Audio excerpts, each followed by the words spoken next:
Omwaka oguwedde abantu 38 be bakwatibwa akawuka ka siriimu mu ggwanga nga ku bano kuliko abavubuka obukadde 15 ng'omuwendo guno gwakendeera bw'ogerageranya n'omwaka gwa 2022.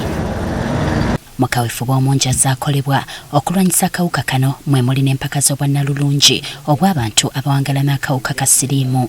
Enteekateeka ey'omeddwamu omutwe aba Uganda Network of Young People Living with HIV/AIDS UNYPA nga kiri wamu ne UNAIDS ko ne Minisitule y'ebyobulamu.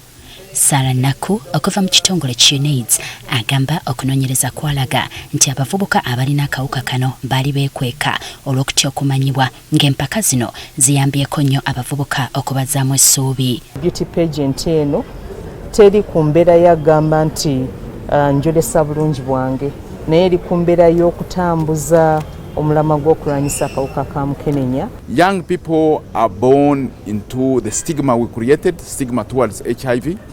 If the beauty pageant is one way of the young people to shed off the stigma we handed down to them, let it be. Ekitongole kitaso kitubuulidde lwaki essira basinze kulissa ku bavubuka. Ab'emyaka emito okuva ku myaka 15 mpaka ku myaka 24. So kubanga tukizudde nti akawuka keegirisizza nnyo mu bawala bano abato. Kati nga UNYPA eweze emyaka 10 bukyanga batandika empaka zino bakuddamu disitulikiti ez'enjawulo nga bawandiisa abavubuka abaagala okuzeetabamu.